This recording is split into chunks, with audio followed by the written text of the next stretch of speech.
হাসরের মাঠ যেদিন শুরু হয়ে যাবে, তখন মানুষ যখন হাহাকার করতে থাকবে, একজন মানুষের পরনেও কোনো কাপড় থাকবে না, উলঙ্গ অবস্থায় থাকবে। কারো লজ্জাস্থানের দিকে কেউ তাকানোর সময় পাবে না, কারো লজ্জাস্থানের দিকে তাকাইবার নিয়ত তখন থাকবে না। সবাই সেদিন উলঙ্গ অবস্থায় থাকবে। এই অবস্থায় যখন থাকবে, তখন দেখা যাবে যে কোনো কোনো মানুষগুলি ওই পুষগোলা পানির মধ্যে হাবুডুবু খাইতেছে, কেউ বা নাক পর্যন্ত, কেউ বা গলা পর্যন্ত, কেউ বা এমনভাবে হাবুডুবু খাইতেছে, সাঁতার কাটতেছে। যেখানে সাঁতার কাটবে সেই পানিগুলি টকবক টকবক করে গরম ফুটতে থাকবে। তৃষ্ণায় যখন গলার ছাতি ফেটে যাবে, সেখান থেকে পানি তখন লইয়া গলার মধ্যে দেবে, নারী পুরুষ সবগুলি গয়লা পায়খানার রাস্তা দিয়ে বের হয়ে যাবে। খিদা মিটবে না, তখন এক প্রকারের কাঁটাযুক্ত খাবার গলার মধ্যে দেওয়া হবে। এই খাবারটা খিদায় অস্থির হইয়া তাড়াতাড়ি করে মুখের ভিতরে দিবে, গলার মধ্যে কাঁটা আটকায় যাবে। পানি পানি বলে চিৎকার করবে, পানি দাও পানি দাও, কোথাও পানি পাওয়া যাবে না। এই পানি পানি চিৎকার করলেন, সেখান থেকে পুষগুলা পানিগুলি খাইয়া সব নারী বুড়ি বের হয়ে যাবে। এক প্রকারের গাছের শিকড় তখন দেওয়া হবে, যেই শিকড়গুলি এমন হবে, এমন বিষাক্ত শিকড়, যেই শিকড় সম্পর্কে আল্লাহর নবী বললেন, এই পৃথিবীতে যদি সেই শিকড়ের একটু মাত্র বিষ, একটু মাত্র রস পৃথিবীতে আসতো, তাহলে এই দুনিয়ার মধ্যে কোনোদিন বৃক্ষ তরুলতা জন্ম নিত না। এমন বিষাক্ত জিনিস তার খাবার হিসাবে এনে দেওয়া হবে। তখন সেটি গলার কাছে নিলে গলা দিয়ে ঢুকবে না, অস্থির হয়ে যাবে তৃষ্ণায় আর যন্ত্রণায়। এমন তৃষ্ণা যন্ত্রণা হবে এক একটা জাহান্নামী মানুষের জন্য, ওই মানুষের জন্য যারা আল্লাহর হক এবং বান্দার হকের ব্যাপারে সতর্ক ছিল না। 16 আনা ধন নিয়ে আইসা আনা কমে গেছে, এদের জন্য এই সমস্যা। তারা পৃথিবীতে এসে কষ্টের পর কষ্ট করতে থাকবে, কিন্তু সেই কষ্ট কোনো দিন শেষ হবে না। হাসরের মাঠে কষ্ট করতে থাকবে, এই কষ্ট গলা দিয়ে খাবারও ঢুকবে না। এমনভাবে হাসরের মাঠে মানুষগুলো অস্থির অবস্থায় দাঁড়ায় থাকবে। আমার এই হাসরের মাঠে 50,000 বছর পর্যন্ত এক পায়ে দাঁড়ায় থাকতে হবে। এই 50,000 বছরের মধ্যে জাহান্নাম নামক যে জাহান্নামটা আছে, এটা একটা জন্তুর মতো। এই জন্তুটা তখন সামনের দিকে একটা বিশাল বড় হুঙ্কার দিতে দিতে আসতে থাকবে আর বলবে, রব্বুল আলামিন তুমি বলেছো আমাকে খাবার দিবা, আমার খাবার তুমি বলেছো ওয়াকুদুহান নাসু ওয়াল হিজারা উইদ্দাত লিল কাফিরিন। আমার খাবার নাকি হচ্ছে পাথর এবং মানুষ। ও মাবুদ মাওলাই করিম, আমার তো এখন খিদা লেগেছে, খিদার কারণে আমি অস্থির হয়ে গিয়েছি, আমার এক পাশ আরেক পাশকে হজম করে ফেলতেছে। ও মাবুদ মাওলাই করিম তুমি আমাকে খাবার দাও। কি খাবার? মানুষ এবং পাথর। আল্লাহ বলবে একটু অপেক্ষা করো, অপেক্ষা করো, সময় আছে। আমার আল্লাহ কাহার হয়ে বসে থাকবেন। এই জাহান্নাম তখন সামনের দিকে হুঙ্কার দিয়ে আসতে থাকবে। হাদিস শরীফে নবীজি বললেন, ওই জাহান্নামের গলার মধ্যে শিকল লাগানো থাকবে। এই শিকল সম্পর্কে নবীজিকে জিজ্ঞাসা করা হলো, নবী গো জাহান্নামের শিকলগুলি কেমন হবে? নবী আমার বললেন, জাহান্নামের শিকল এমন হবে গো, এই পৃথিবীর এক প্রান্ত থেকে যদি মাপা শুরু করে দেওয়া হয়, অপর প্রান্ত পর্যন্ত পৌঁছলেও যখন এত লম্বা হবে এক একটা শিকল, এমনভাবে একটা নয় দুইটা নয় 70,000 শিকল লাগানো থাকবে জাহান্নামের গলার মধ্যে। এই শিকল লইয়া জাহান্নাম সামনের দিকে আসতে থাকবে, সামনের দিকে আসতে থাকবে। আল্লাহু আকবার। ভয়ে মানুষগুলি কাতর হয়ে যাবে। শুধু মানুষেরা না, ফেরেশতারাও কাতর হয়ে যাবে। আল্লাহর ফেরেশতাদের মধ্যে হযরতে আজরাইল আলাইহিস সালাম, হযরতে মিকাইল আলাইহিস সালাম, ইসরাফিল আলাইহিস সালাম এবং হযরতে জিবরাইল আমিন, এই চারজন ফেরেশতা আমার আল্লাহর কুদরতি আরশের পায়ার মধ্যে তখন ধরে আর কাঁদবেন, মাবুদ ও জাহান্নাম যেইভাবে সামনের দিকে অগ্রসর হচ্ছে গো আল্লাহ, আমাদের তো সহ্য হচ্ছে না, হয়তোবা জান্নাতে ফেলে দাও গো আল্লাহ, নয়তো জাহান্নামের মধ্যে ফেলে দাও, এই কঠিন অবস্থা আর সহ্য হচ্ছে না। আমার আল্লাহ কোনো কথা বলবে না, হার হয়ে বসে থাকবে, জাহান্নাম সামনের দিকে আসতে থাকবে, সামনের দিকে এইভাবে আসতে থাকবে, জাহান্নাম পিছুবা হবে না, শেষরাতে শেষরাতে যেমন গরুর দড়ি লাগাইলে গরু যেমন কি করে, যেমন সামনের দিকে টান মারলে তার মালিক বাঁকা হয়ে ধরে রাখে আর তখন শেষরাতে শেষরাতে নিয়ে যায়, এমন ভাবে ফেরেশতাদেরকে লইয়া হযরত জিবরাইল আলাইহিস সালামের সঙ্গে কোটি কোটি ফেরেশতা শিকলের মধ্যে ধরে রাখবে, ইসরাফিল আলাইহিস সালামের সঙ্গে কোটি কোটি ফেরেশতা ধরে রাখবে, তাদের সবাইকে লইয়া জাহান্নাম সামনের দিকে আসতে থাকবে, আসতে থাকবে, মানুষগুলি হাহাকার করবে, কে হবে জান্নাতি কে হবে জাহান্নামী, সবাই চিন্তায় পড়ে যাবে। আল্লাহু আকবার। এই অবস্থায় মানুষ হাহাকার করতে থাকবে, কে যাবে জান্নাতে কে যাবে জাহান্নামে, চিন্তায় কাতর হয়ে যাবে। কিন্তু আমার আল্লাহ তো বিচার করবে না, এই অবস্থায় 50,000 বছর পর্যন্ত চলতে থাকবে। বলতে পারেন হুজুর 50,000 বছরের সময়টা কেমন হবে? নবী আমার বললেন এই পৃথিবীর সময় আর আখিরাতের সময় অনেক ব্যবধান। পৃথিবী শুরু থেকে শেষ পর্যন্ত, যেদিন পৃথিবী সৃষ্টি হয়েছে তার থেকে পৃথিবী যেদিন কিয়ামত হবে, এই পুরাটা সময়কে হাশরের ময়দানের এক একটা দিনের সমতুল্য করা হয়েছে। পৃথিবীর শুরু থেকে শেষ পর্যন্ত যতটুকু সময়, সেই সময়টা হলো হাশরের মাঠের এক একটা দিনের সমতুল্য। এমন 50,000 বছর মানুষ এক পায়ে দাঁড়ায় থাকবে, মানুষগুলি কোথাও যাইতে পারবে না, এমন ভাবে সবাই দাঁড়ায় থাকতে থাকতে আমার আল্লাহ রাব্বুল আলামিন জান্নাতীদেরকে আলাদা করে ফেলবেন, জাহান্নামীদেরকে আলাদা করে ফেলবেন। জান্নাতীরা আলাদা হয়ে যাবে, জাহান্নামীরা আলাদা হয়ে যাবে। জান্নাতীরা আলাদা হইয়া এক জায়গায় অবস্থান করবে, জাহান্নামীরা আলাদা হইয়া আরেক জায়গার মধ্যে অবস্থান করবে।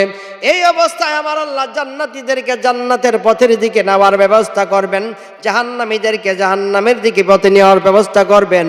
আর আমার আল্লাহ বলবে আজকে হাশরের ময়দানে আজকে একটা পরীক্ষা করা হবে। এই পরীক্ষাটা হলো কি, যারা জান্নাতি আর জাহান্নামী তাদের একটা পরীক্ষা হবে। সেই পরীক্ষা হলো যাদের আমল নামা ভালো ছিল তাদেরকে আমি আল্লাহ রাব্বুল আলামিন ডান হাতের মধ্যে আমল নামা দান করব। সুবহানাল্লাহ। আমি তোমাদেরকে ডান হাতে আমল নামা দেব। ডান হাতে আমল নামা দিবে বলার সঙ্গে সঙ্গে সবাই ডান হাত বাড়ায়া দেবে। ডান হাত যখন বাড়ায়া দেবে আমার আল্লাহ জান্নাতীদেরকে ডান হাতের মধ্যে আমল নামা দিয়ে দেবে। কিন্তু যারা জাহান্নামী গো, তারাও সেদিন ডান হাত বাড়ায় দেবে। আমার আল্লাহ বলবে আজকে যারা জাহান্নামী কেন তারা ডান হাত বাড়াইলো? তারা তো জাহান্নামে যাবে, তাদের তো ডান হাত বাড়ায় দেওয়ার কথা না, তারা আজকে বাম হাত বাড়াই দিবে। কিন্তু তারা যখন ডান হাত দেবে আমার আল্লাহ তাদের বাম হাতটাকে টান মারিয়া ধরিয়া বলবে তাদের বুকটা চিরিয়া বুকের ভিতরে ছিদ্র করিয়া হাতটা ফিটের মধ্যে বের করে দাও। আর ফিট দিয়া যখন বের করে দেবে তখন তার আমল নামাটা ফিটের মধ্যে তাকে দিয়ে দাও, তার পিছন দিয়ে হাতের মধ্যে দিয়ে দাও। এবার সে তোর আমল নামা দেখতে পাবে না, দুনিয়ার অন্যায় কাজগুলি করেছে সেগুলি দেখতে পাবে না। এই জন্য তার গাড়টা মটকায়া বাইঙ্গা পিছনের দিকে করে দাও, সে যেন তার আমল নামাগুলি দেখে। আল্লাহু আকবার। এমন কঠিন পরিস্থিতি, এমন কঠিন অবস্থায় যাবে মানুষ। জান্নাতি আর জাহান্নামের ফয়সালা দুনিয়াতে হয়েছে, কেন আবার সেখানে বিচারের কার্য করা হবে? কেন বা সেখানে মিজানের পাল্লা স্থাপন করা হবে? মিজানের পাল্লায় এই জন্য রে বন্ধু, আমার নূরের নবী হায়াতুন নবী জিন্দা নবীজি যে একজন মহা আমার আল্লাহর দামি মানুষ, এই জন্য আমার নবীর সম্মানকে বোঝানোর জন্য আমার আল্লাহ সেই জায়গার মধ্যে মিজানের পাল্লাটা স্থাপন করবেন। আর যখন ওজন করা হবে, ওজনের সময় যখন তার ওজনটা হালকা হয়ে যাবে, এই হালকার মধ্যে যদি তার মধ্যে যদি কবিরা গুনাহ না থাকে, আমার নবী তার ওই মিজানের পাল্লার মধ্যে পকেট থেকে একটা কাগজ মতান্তরে ডান হাতটা ওই পাল্লার মধ্যে রেখে দেবে। রাখতে দেরি হবে, পাল্লাটা ভারী হয়ে যাবে, উম্মত জান্নাতি হয়ে যাবে। আল্লাহু আকবার। এটা একটা সহজ রাস্তা, কিন্তু সহজ রাস্তার আগে আমাদেরকে কঠিন রাস্তা খুঁজতে হবে, যে আমরা যেন নবীজির প্রত্যেকটা কথা পুঙ্খানুপুঙ্খানুভাবে এই পৃথিবীতে মানি। কথা বলেন ঠিক কিনা? বন্ধুরে আমার, হাসরের মাঠ যেদিন শুরু হবে, সেদিন মানুষের কাছ থেকে আমার আল্লাহ 5টা কথার ওয়াদা নেবে। কয়টা? কথা বলেন না, কয়টা? 5টা কথার ওয়াদা নেবে। এই 5টা কথার মধ্যে সবচেয়ে বড় হলো নামাজ। ওরে বন্ধু রে, হাদিস শরীফ আল্লাহর নবী বলেন, আন ইবনে মাসউদ রাদিয়াল্লাহু তাআলা আনহু আনিন নবী সাল্লাল্লাহু আলাইহি ওয়াসাল্লাম قال لا تزول قدما ابن آدم حتى يسأل عن خمس عن أموري فيما أفناه وعن شبابي فيما أبلاه ومن ماله من أين اكتسبه وفيما أنفقه وما عمل فيه وما علم فيها عمل رواه الترمذي الله أكبر। হযরত মাসউদ ইবনে মাসউদ রাদিয়াল্লাহু তাআলা আনহু থেকে বর্ণিত, তিনি বলেন, কিয়ামতের মাঠ যেদিন শুরু হয়ে যাবে, সেদিন আল্লাহ রাব্বুল আলামিন ডাক দিয়ে বলবে, বান্দারে, আজকে 5টা প্রশ্নের উত্তর যতক্ষণ পর্যন্ত না দিতে পারবা, ততক্ষণ পর্যন্ত তুমি এক চুল পরিমাণ সামনের দিকে অগ্রসর হতে পারবা না। নাম্বার ওয়ান আন উমুরিয়া ফিমা আফনাহু, তুমি তোমার জীবনটা কোন কাজে অতিবাহিত করেছ। ওয়ান শাবাবি ফিমা আবলাহু, তুমি তোমার যৌবনটা কোন কাজে অতিবাহিত করেছ। 3 নাম্বার, তুমি কোন রাস্তায় সম্পদ অর্জন করেছ। 4 নাম্বার, তুমি তোমার সম্পদ কোন রাস্তায় ব্যয় করেছ। 5 নাম্বার, ধর্মের যতটুকু জ্ঞান তুমি অর্জন করেছিলে তার কতটুকু তুমি নিজে আমল করেছিলে। এই 5টা প্রশ্নের একটা প্রশ্ন যদি উত্তর কম হয়ে যায়, সেদিন সেখান থেকে এক চুল পরিমাণও সামনে যেতে পারবে না। নবীজির হাদিস, চিল্লায় বলেন মারহাবা। বন্ধুরে আমার, হাসরের ময়দানে এই 5টা প্রশ্নের আগেও আর একটা প্রশ্ন আছে, যে প্রশ্নটার উত্তর যদি কেউ আটকা পড়ে যায়, তাহলে কেউ তাকে বাঁচাতে পারে না আমার নবী ছাড়া। আল্লাহু আকবার। এই 5টা প্রশ্নের বাইরে সর্বশক্তিমান একটা প্রশ্ন, যেই প্রশ্নের আদলে অনেক মানুষ ধরা খেয়ে যাবে। আমার আল্লাহ রাব্বুল আলামিন সূরাতুল কালামের মধ্যে ইরশাদ করেন, ইয়াউমা ইউকশাফু আন শাকিন ওয়া ইয়াদউনা ইলাস সুজুদ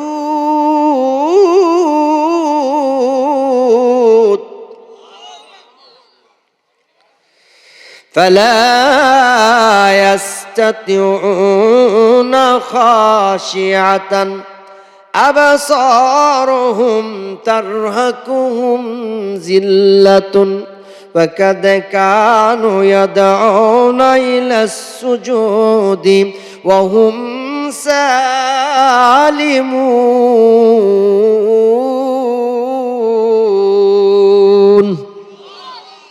সেদিন আল্লাহ বলবে হাশরের মাঠে, বান্দা দুনিয়াতে আমার নবীগণ তোমার কাছে যেই কাজ করার জন্য গিয়েছিল তার মধ্যে শ্রেষ্ঠতম কাজ ছিল যে আমি আল্লাহর প্রতি পূর্ণ বিশ্বাস রেখে আমাকে সেজদায় অবনত হয়ে মসজিদে আমাকে সেজদা দেওয়া, আমার প্রতি ভক্তি ভালোবাসা বিশ্বাস রাখা। এইটার মধ্যে সর্বশ্রেষ্ঠ ইবাদত ছিল যে তোমাকে নামাজটা পড়ার হুকুম দিয়েছিল, আমাকে মসজিদে গিয়ে সেজদার কথা বলেছিল। যদি তুমি সেই কাজটা দুনিয়াতে করে থাকো, তুমি যদি দুনিয়াতে ইমানদার হয়ে থাকো আর নামাজি হয়ে থাকো, তাহলে আজকে এই হাশরের মাঠে আমি রব্বুল ইজ্জাতের দরবারে দুইটা সেজদা দিয়ে আমাকে দেখায় দাও যে তুমি দুনিয়াতে মসজিদের সাথে সম্পর্ক রাখছিলা। সুবহানাল্লাহ বলেন। ইয়াউমা ইউকশাফু আন শাকি ওয়া ইয়াদউনা ইলাস সুজুদ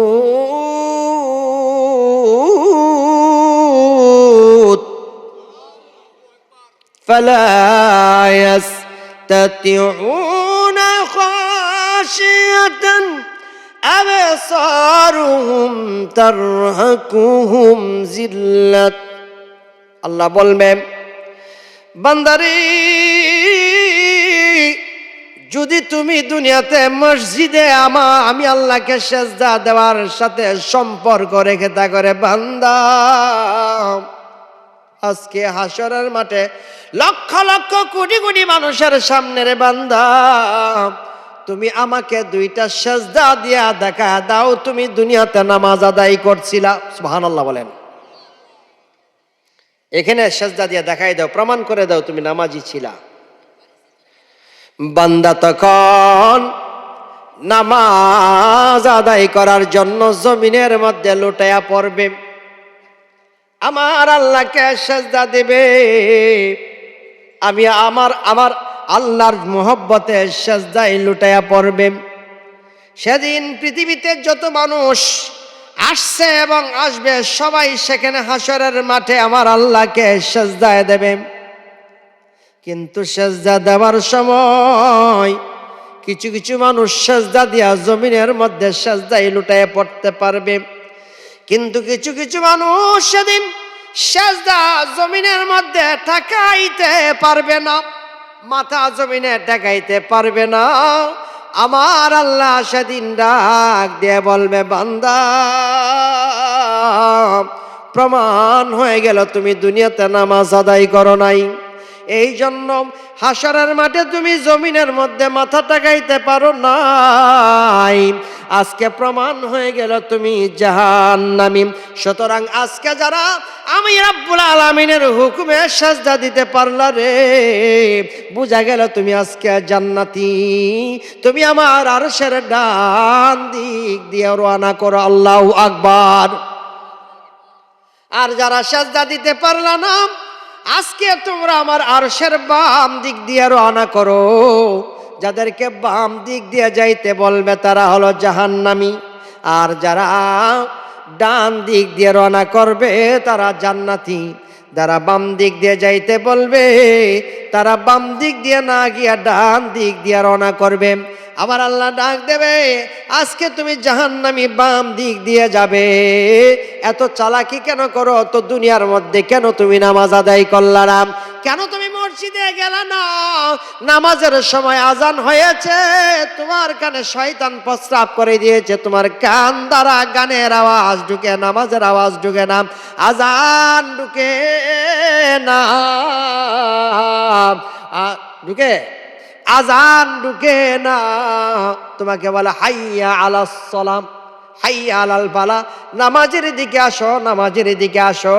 তুমি যদি নামাজে আসতে, আল্লাহ বলে তোমার মন্দ কাজগুলি ধীরে ধীরে আমি আল্লাহ নামাজের জন্য মুছে দিতাম। ইন্নাস সালাতা তানহা আনিল ফাহশাই ওয়াল মুনকার। তুমি নামাজ আদায় করলো না, আজকে হাশরের মাঠে আমাকে তুমি সেজদা দিতে পারলা না, প্রমাণ হয়ে গেল রে বান্দা তুমি জাহান্নামী। এরে বান্দা তুমি আজকে আমার আরশের বাম দিক দিয়ে রওনা করো। বান্দা তো বাম দিক দিয়ে যাবে না, ডান দিক দিয়ে রওনা করবে। আল্লাহ বলবে ফেরেশতারা আজকে তাকে বাম দিক দিয়ে যাওয়ার জন্য বাধ্য করে দে। আল্লাহু আকবার।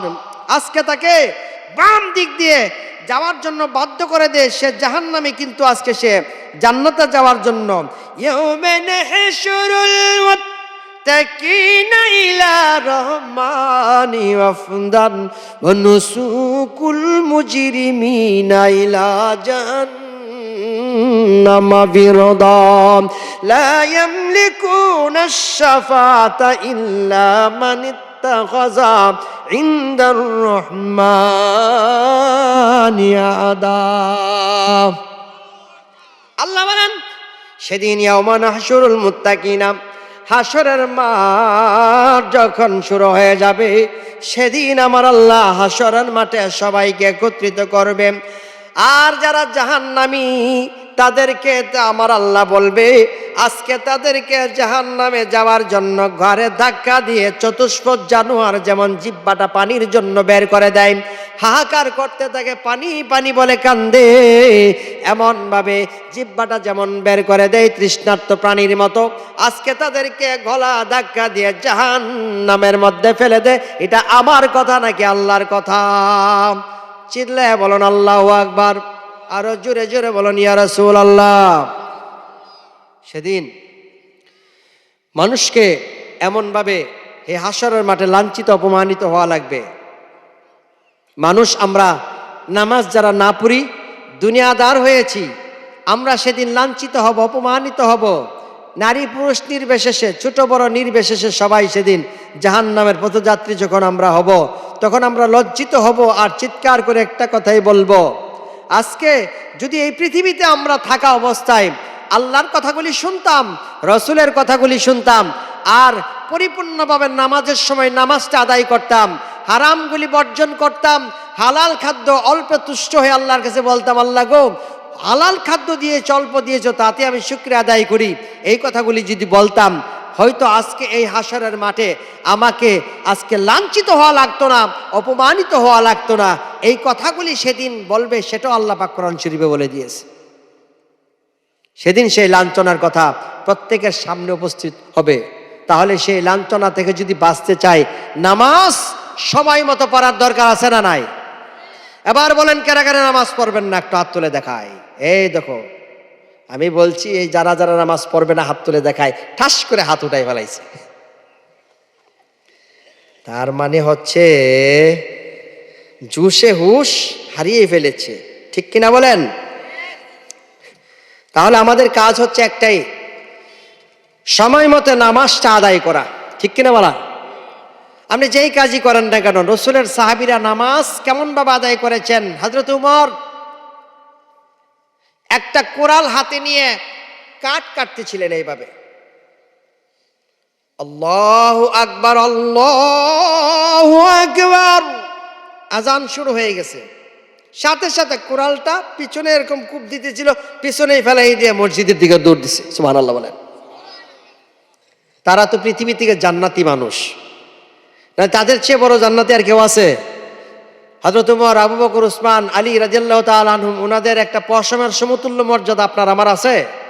তাহলে সেই মর্যাদাবান বিশ্ববিখ্যাত শ্রেষ্ঠতম মানুষ, আল্লাহর রসুলের পরে যারা সর্বশ্রেষ্ঠ মানুষ, আর রসুল হচ্ছে এই পৃথিবীতে সর্বশ্রেষ্ঠ, যার পরে এই পৃথিবী কেন আসমান জমিন আরশ করেছে, লৌহ কলম তামাম দুনিয়ার ভিতরে সব কিছুর ভিতরে ক্ষুধার ক্ষুধাইত্য যতটুকু আছে, তার ভিতরে মহান আল্লাহ পাক রসুলকে সর্বশ্রেষ্ঠ করেছেন। বলেন আলহামদুলিল্লাহ। সেই রসুলের উম্মত আমরা, খুশি না বেজার? তাহলে সেই শ্রেষ্ঠতম রসুলের আমরা শ্রেষ্ঠতম উম্মত। তো এই শ্রেষ্ঠ মানুষগুলির জন্য সেই শ্রেষ্ঠত্ব লাভ করবে যে ঈমান এবং আমল মজবুত করবে, নামাজটা সঠিক সময়ে আদায় করবে। এই নামাজ আদায় না করে যদি কেউ মনে মনে ভাবে যে আমি এই দুনিয়া থেকে এমনিতে পার পেয়ে যাব, অসম্ভব, সেই পৃথিবী থেকে কোনোদিন পার পাবে না। নামাজ ফরজ করা হয়েছে নির্বিশেষে সবার জন্য। এই নামাজটা মানে কি? সেটা হচ্ছে যে আল্লাহ পাকের প্রতি পূর্ণ বিশ্বাস স্থাপন করা। এই বিশ্বাসটা ভক্তি এবং ভালোবাসার সহিত নামাজ আদায় করতে হবে। নামাজও আদায় করবেন, নামাজের ভিতরে দুনিয়ার সমস্ত হিসাব করবেন, চিন্তা করবেন এই নামাজটা আসলে প্রকৃত নামাজ হয় না।